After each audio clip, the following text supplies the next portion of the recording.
আসসালামু আলাইকুম এভরিওয়ান। আমি আবুল কালাম আজাদ। আজকে আপনাদের সামনে যে টপিকটি নিয়ে হাজির হয়েছি সেটি হলো নবম দশম শ্রেণীর টেক কোয়েশ্চেন। নবম দশম শ্রেণীতে যে গ্রামার পার্ট বা গ্রামার অংশ রয়েছে তার মধ্যে সবচেয়ে সহজ টপিক হলো টেক কোয়েশ্চেন। তো টেক কোয়েশ্চেন থেকে 5 নাম্বারের জন্য প্রশ্ন থাকে। পাঁচটি প্রশ্ন থাকে, তার জন্য 5 নাম্বার বরাদ্দ। তো এই টেক কোয়েশ্চেন কীভাবে করতে হয় আমরা আজকে সেই বিষয়টা নিয়ে আলোচনা করব। চলুন শুরু করা যাক। ফার্স্টে আমরা ট্যাগ কোয়েশ্চেন বলতে কী বোঝায় সেটা জেনে নেই। ট্যাগ শব্দের অর্থ জুড়ে দেওয়া, কোয়েশ্চেন শব্দের অর্থ প্রশ্ন। ট্যাগ কোয়েশ্চেন মানে হলো কোনো বাক্যের শেষে শ্রোতার অভিমত জানতে চেয়ে যে সংক্ষিপ্ত প্রশ্ন জুড়ে দেওয়া হয় তাকে ট্যাগ কোয়েশ্চেন বলে। অর্থাৎ প্রশ্নে আমাদেরকে বাক্য দেওয়া থাকবে, বাক্যের শেষে ছোট্ট করে যে প্রশ্ন জুড়ে দেওয়া হয় তাকে ট্যাগ কোয়েশ্চেন বলা হয়। চলুন আমরা দুটা উদাহরণের সাহায্যে বিষয়টা ক্লিয়ার করি। প্রথম বাক্যে দেওয়া আছে আই এম আ স্টুডেন্ট। এই বাক্যের ট্যাগ কোয়েশ্চেন হচ্ছে এইন্ট আই অথবা আরেন্ট আই। তো পরীক্ষার প্রশ্নে এভাবে বাক্য দেওয়া থাকবে, আমাদেরকে ছোট্ট করে প্রশ্ন লিখে দিতে হবে, এটাকে বলা হয় ট্যাগ কোয়েশ্চেন। তো দ্বিতীয় উদাহরণটা যদি আমরা লক্ষ্য করি, হি ইজ আ স্টুডেন্ট। এই বাক্যের ট্যাগ কোয়েশ্চেন হচ্ছে ইজ হি। তাহলে হি ইজ নট আ স্টুডেন্টের বাক্যে ট্যাগ কোয়েশ্চেন হচ্ছে ইজ হি। এভাবে প্রশ্ন দেওয়া থাকবে, অর্থাৎ প্রশ্ন এরকম বাক্য দেওয়া থাকবে, আমাদেরকে ট্যাগ কোয়েশ্চেন এভাবে ছোট্ট করে প্রশ্ন তৈরি করতে হবে। এই ছোট্ট প্রশ্নটা কীভাবে তৈরি করতে হয় সেটাই আজকের আলোচ্য বিষয়। তো এই ছোট্ট প্রশ্নটা তৈরি করতে হলে আমাদের কি কি জানতে হবে আমরা দেখে নিই। তো ফার্স্টে আমাদের এই ছোট্ট প্রশ্নটা তৈরি করতে হলে যা যা জানতে হবে তা হলো, প্রথমে রয়েছে আমাদের ভার্ব জানতে হবে, তারপর কন্ট্রাকশন সম্বন্ধে জানতে হবে, তারপর প্রোনাউন সম্বন্ধে জানতে হবে। তো আমরা ভার্ব নিয়ে আলোচনা করতেছি প্রথমে। তো আমরা তো জানি যে কোনো বাক্যে প্রধানত দুই ধরনের ভার্ব থাকে, একটা হচ্ছে অক্সিলিয়ারি ভার্ব আর একটা হচ্ছে প্রিন্সিপাল ভার্ব। তো ট্যাগ কোয়েশ্চেন করতে গেলে আমাদের যে সকল অক্সিলিয়ারি ভার্ব থাকে তার মধ্যে সবচেয়ে বেশি ব্যবহৃত ভার্ব সংখ্যা হচ্ছে 24টি। তো চলুন 24টি ভার্ব দেখে নিই আমরা কি কি রয়েছে। Am, is, are, was, were, have, has, had, shall, should, will, would, may, might, can, could, used to, dare, need, ought to, must, do, does, did। এ হচ্ছে 24টা ভার্ব। অর্থাৎ আমাদেরকে ট্যাগ কোয়েশ্চেনে ভালো করতে হলে এই 24টা ভার্ব একেবারেই মুখস্থ রাখতে হবে, অর্থাৎ বানান সব মুখস্থ রাখতে হবে, কোনোভাবেই ভুল করা যাবে না। তাহলে এই গেল আমাদের অক্সিলিয়ারি ভার্বের ব্যাপার। আর প্রিন্সিপাল ভার্ব বিষয়ে আমরা দেখি কি বলা আছে। আমাদের ইংরেজি দ্বিতীয় পত্র বইয়ে স্ট্রং অ্যান্ড উইক ভার্ব অথবা কনজাগেশন অফ ভার্বস নামে একটি চ্যাপ্টার রয়েছে, সেখান থেকে প্রিন্সিপাল ভার্বগুলো মুখস্থ করতে হবে। অর্থাৎ আমরা নিচের ক্লাসে আমাদেরকে স্যাররা যে ভার্বগুলো মুখস্থ করাইতো, যে do, did, done, go, went, got, eat, ate, eated, এগুলোই প্রিন্সিপাল ভার্ব। তো এই ভার্বগুলো আমাদের ট্যাগ কোয়েশ্চেন করতে হলে অবশ্যই মুখস্থ রাখতে হবে। তো এগুলা তোমরা নিজ দায়িত্বে মুখস্থ করে নেবে। তাইলে আমাদের ভার্ব বিষয় গেল। এবার আসতেছে আমাদের কন্ট্রাকশন সম্বন্ধে। তো কন্ট্রাকশন কি আমরা বুঝে নিই। কন্ট্রাকশন মানে সংক্ষেপণ বা সংকোচন, অর্থাৎ সাবজেক্টের সাথে ভার্বের অথবা ভার্বের সাথে নটের সংক্ষেপণকে কন্ট্রাকশন বলি। অর্থাৎ কন্ট্রাকশনটা হবে আমাদের সাবজেক্টের সাথে ভার্বের অথবা ভার্বের সাথে নটের। তো চলুন আমরা বিষয়টা উদাহরণের সাহায্যে বুঝি। Contraction of verb with subject, সাবজেক্টের সাথে ভার্বের কন্ট্রাকশন সংক্ষেপণ বা সংকোচন। আই এম ফুল ফর্ম এর সংক্ষিপ্ত রূপ হচ্ছে আই এম। হি ইজ এর সংক্ষিপ্ত রূপ হচ্ছে হিজ। হি হ্যাজ এর সংক্ষিপ্ত রূপ হিজ। তো এইখানে দেখুন অ্যাপোস্ট্রোফির পরে এটা তো এস, এটা তো এস, বাট এটা দিয়ে ইজ বোঝাচ্ছে আর এটা দিয়ে হ্যাজ বোঝাচ্ছে। তাহলে আমরা কিভাবে বুঝবো? তো একটা বিষয় খেয়াল রাখবেন যে আমরা এম ইজ আর কোন টেন্সে ব্যবহার করি, কন্টিনিউয়াস টেন্সে। তো যদি এই কন্ট্রাকশন অ্যাপোস্ট্রোফি এস এর পরে আমাদের আইএনজি যুক্ত ভার্ব থাকে তখন আমাদের বুঝতে হবে যে এটা এম ইজ বোঝাচ্ছে। আর যদি অ্যাপোস্ট্রোফি এস এর পরে আমাদের B3 থাকে, তখন আমাদের বুঝতে হবে যে এই অ্যাপোস্ট্রফি এস দ্বারা হ্যাজ বোঝাচ্ছে, কারণ আমরা তো জানি পারফেক্ট টেন্সে হ্যাভ হ্যাজ ব্যবহৃত হয়। তারপর আমরা you are, you're, I have, I've, you had, you'd, you would, you'd. তাহলে এইখানেও দেখুন অ্যাপোস্ট্রফি ডি দুই জায়গায় দেওয়া আছে, তাহলে আমরা কীভাবে বুঝবো? তাহলে হ্যাড এটা হচ্ছে আমরা ধরে সাধারণত পারফেক্ট টেন্সে বসে, তার মানে হ্যাডের পরে মূল ভার্বের কোন ফর্ম বসে? Past participle. তাহলে অ্যাপোস্ট্রফি ডি এর পরে যদি আমাদের ভার্বের পাস্ট পার্টিসিপল থাকে, তাহলে আমাদেরকে বুঝতে হবে যে এই ডি দ্বারা হ্যাডকে বোঝাচ্ছে। আর এখানে উড তো মডালের পরে ভার্বের বেস ফর্ম বসে, তো অ্যাপোস্ট্রফি দিয়ে যদি ডি থাকে তাহলে আমাদের ডি দেওয়া থাকে এবং তারপরে যদি ভার্বের বেস ফর্ম থাকে, তাহলে আমাদেরকে বুঝতে হবে যে যেহেতু বেস ফর্ম আছে ভার্বের, তাহলে এই অ্যাপোস্ট্রফি ডি দ্বারা উডকে বোঝাচ্ছে। তারপরে আই শ্যাল এর সংক্ষিপ্ত রূপ হচ্ছে আইল। তাহলে এইভাবে কন্ট্রাকশন আমাদের প্রশ্নে থাকে মাঝে মাঝে, আই অ্যাম এরকমভাবে হি ইজ হিজ, এভাবে কন্ট্রাকশন দেওয়া থাকে। তো এইগুলো আমাদের contraction of verb with subject. তারপর আসতেছে আমাদের contraction of not with verb, অর্থাৎ নটের কন্ট্রাকশন হয় ভার্বের সাথে। চলুন দেখি আমরা উদাহরণগুলো। ডু নট হচ্ছে ফুল ফর্ম, সংক্ষিপ্ত ফর্ম হচ্ছে don't. He is not, isn't. Are not, aren't. Am not, ain't অথবা aren't. Can not, can't. Shall not, shan't. Will not, won't.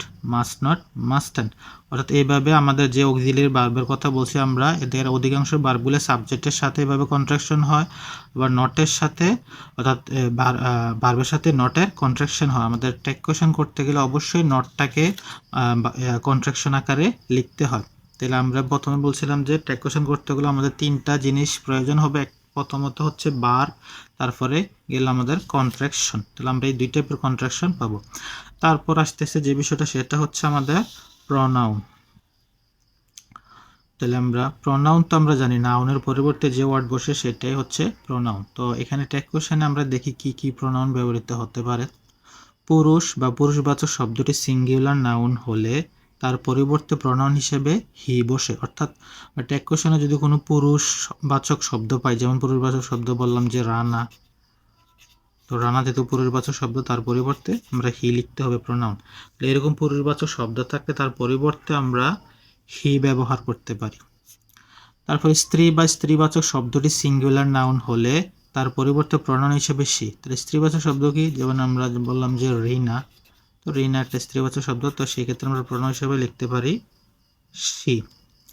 বস্তুবাচক বা ইতর প্রাণীবাচক শব্দটি সিঙ্গুলার নাউন হলে তার পরিবর্তে প্রনাউন হিসেবে ইট বসে। অর্থাৎ যদি বস্তুবাচক শব্দ বা নিম্ন শ্রেণীর প্রাণী হয়, সেক্ষেত্রে আমাদের প্রনাউন হিসেবে আমরা ইট ব্যবহার করতে পারি। যেমন বস্তু, যেমন আমরা বললাম টেবিল, তাহলে এর প্রনাউন হিসেবে আমরা ইট লিখতে পারি। প্রাণী, যেমন আমরা বললাম ডগ, তাহলে এর পরিবর্তে আমরা প্রনাউন হিসেবে ইট লিখতে পারি। তারপর রয়েছে আমাদের পুরুষ বা পুরুষবাচক শব্দ, স্ত্রী বা স্ত্রীবাচক শব্দ, ইতর প্রাণী বা বস্তুবাচক শব্দগুলি প্লুরাল নাউন হলে তার পরিবর্তে প্রনাউন হিসেবে দেই বসে। অর্থাৎ আমরা যে 1, 2, 3টা প্রনাউন, অর্থাৎ হি, সি, ইট, এগুলো যদি প্লুরাল বোঝায়, তাহলে সেক্ষেত্রে আমাদের দেই লিখতে হবে। যেমন এখানে পুরুষবাচক শব্দ এম এ এন ম্যান, তো তার পরিবর্তে আমরা হি লিখি। যদি আমাদের পুরুষবাচক শব্দ প্লুরাল হয় এম ই এন ম্যান, তো এই ক্ষেত্রে আমাদের প্রনাউন হিসেবে আমরা কিন্তু দেই লিখি। তারপরে যেমন বার্ড, এটা হচ্ছে প্রাণী নিম্ন শ্রেণীর, তো এই ক্ষেত্রে আমরা প্রনাউন হিসেবে ইট লিখি। যদি আমাদের প্লুরাল হয় যেমন বার্ডস, তো সেক্ষেত্রে কিন্তু আমরা দেই লিখি। অর্থাৎ পুরুষবাচক শব্দের ক্ষেত্রে হি, মহিলাবাচক শব্দের ক্ষেত্রে সি, ইতর প্রাণী বস্তুবাচক শব্দের ক্ষেত্রে ইট, আর ইট তিনও শব্দ যখন প্লুরাল অর্থে বসবে তখন তার পরিবর্তে আমরা প্রনাউন হিসেবে দেই ব্যবহার করি। তাহলে এইগুলো আমাদের তিনটা বিষয়, ভার্ব, কন্ট্রাকশন, প্রনাউন। তাহলে এখন আমরা টেক কোয়েশনের কথা কিভাবে টেক কোয়েশন করতে হয় তার প্রাথমিক কিছু নিয়মাবলী আলোচনা করব। তো টেক কোয়েশন করতে হলে যে সকল নিয়ম আমাদের অনুসরণ করতে হয় তা হলো, প্রথমত মূল সেন্টেন্স অর্থাৎ প্রশ্নে যে বাক্য দেওয়া থাকবে সেটা মূল সেন্টেন্স ও টেক কোয়েশনের মাঝে কমা দিতে হবে এবং সর্বশেষ প্রশ্নবোধক চিহ্ন দিতে হবে 1 নাম্বার। 2 নাম্বার নিয়ম হচ্ছে যদি মূল সেন্টেন্সে অক্সিলারি ভার্ব থাকে তাহলে আমাদের ওই অক্সিলারি ভার্ব ধরে করতে হবে। অর্থাৎ আমরা যে 24টা অক্সিলারি ভার্বের কথা বলছি তাহলে ওই 24টা ভার্ব যদি দেওয়া থাকে ওই ভার্ব ধরে টেক কোশ্চেন করতে হবে। যদি 3 নাম্বার হচ্ছে যদি ওই মূল সেন্টেন্সে আমাদের যে 24টা অক্সিলারি ভার্বের কথা বলা আছে যদি অক্সিলারি ভার্ব না থাকে তো সেক্ষেত্রে আমাদের প্রেজেন্ট টেন্সের ক্ষেত্রে ডু বা ডাস আর পাস্ট টেন্সের ক্ষেত্রে ডিড বসিয়ে টেক কোশ্চেন করতে হবে। তো কখন ডু আর কখন ডাস, যদি ভার্বটা বেস ফর্মে থাকে তাহলে হবে ডু, আর ভার্বের সাথে এস বাই এস থাকলে হবে ডাস বসবে, আর পাস্ট ফর্মের জন্য ডিড। এই হচ্ছে 3 নাম্বার। 4 নাম্বার যে নিয়মটা বলা আছে সেটা হচ্ছে মূল সেন্টেন্সটি অ্যাফার্মেটিভ হলে টেক কোশ্চেন নেগেটিভ হবে, আর মূল সেন্টেন্সটি নেগেটিভ হলে টেক কোশ্চেন অ্যাফার্মেটিভ হবে। অর্থাৎ যদি প্রদত্ত বাক্যে যদি আমাদের নট থাকে বা নেগেটিভ শব্দ থাকে তাহলে টেক কোশ্চেনে কোনো নেগেটিভ করা যাবে না, টেক কোশ্চেন কোনো নেগেটিভ করা যাবে না। প্রদত্ত বাক্যটি যদি অ্যাফার্মেটিভ হয় তাহলে টেক কোশ্চেন আমাদের নেগেটিভ করতে হবে।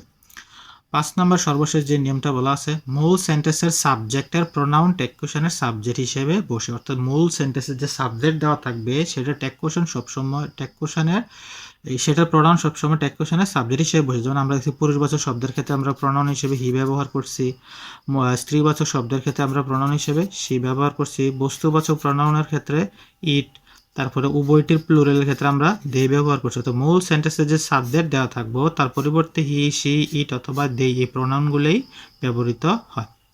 তো চলুন আমরা এতক্ষণ যে 5টা নিয়ম বলছি এর আলোকে কিছু উদাহরণ অনুশীলন করি।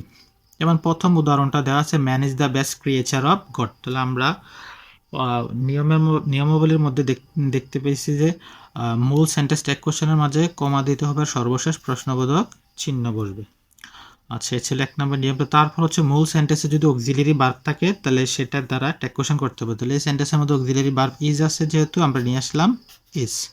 তারপরে নিয়মটা ছিল যদি মূল বাক্যটা অ্যাফার্মেটিভ হয় টেক কোশ্চেন হবে নেগেটিভ, যেহেতু এই বাক্যটা অ্যাফার্মেটিভ তাহলে এখানে নেগেটিভ করতে হবে, তাহলে এখানে আমাদের নট। তো আমরা প্রথমে কন্ট্রাকশন আলোচনা করেছিলাম যে টেক কোশ্চেনে নটটাকে আমাদের কন্ট্রাকটিভ ফর্মে লিখতে হয়, যে নটকে এভাবে লিখতে হবে।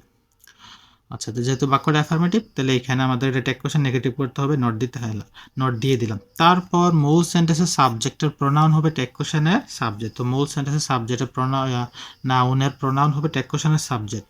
তো মূল সেন্টেন্সের সাবজেক্ট হচ্ছে ম্যান, তাহলে ম্যানের প্রোনাউন হচ্ছে হি। তাহলে প্রদত্ত বাক্যের টেক কোশ্চেন হচ্ছে ইজেন্ট হি। তো দ্বিতীয় উদাহরণে বলা আছে Rana will sing a song.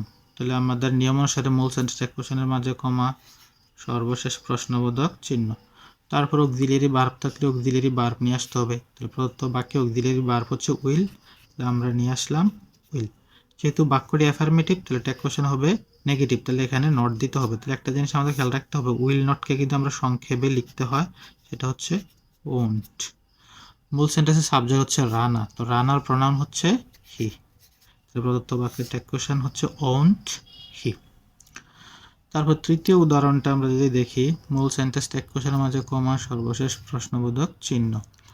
তাহলে এই বাক্যে কিন্তু অক্সিলারি ভার্ব দেওয়া নাই। তাহলে আমরা জানি অক্সিলারি ভার্ব না দেওয়া না থাকলে টেক কোশ্চেন করতে হয় ডু অথবা ডাস অথবা ডিড ধরে। ভার্বটা বেস ফর্মে থাকলে ডু, এস বাই এস থাকলে ডাস, পাস্ট ফর্মে থাকলে ডিড। যেহেতু ভার্বের সাথে এস আছে আমরা ডাস নিতে পারি। বাক্যটি অ্যাফার্মেটিভ তাহলে টেক কোশ্চেন হবে নেগেটিভ, অর্থাৎ নট দিতে হবে, আর নট তো সংক্ষেপে লিখতে হয়। আর সাবজেক্ট হচ্ছে আনি নাউন, আর প্রোনাউন ইট হবে যেহেতু এটা বস্তুবাচক। আচ্ছা তারপরে প্রদত্ত বাক্যে টেক কোশ্চেন হচ্ছে ডাজেন্ট ইট।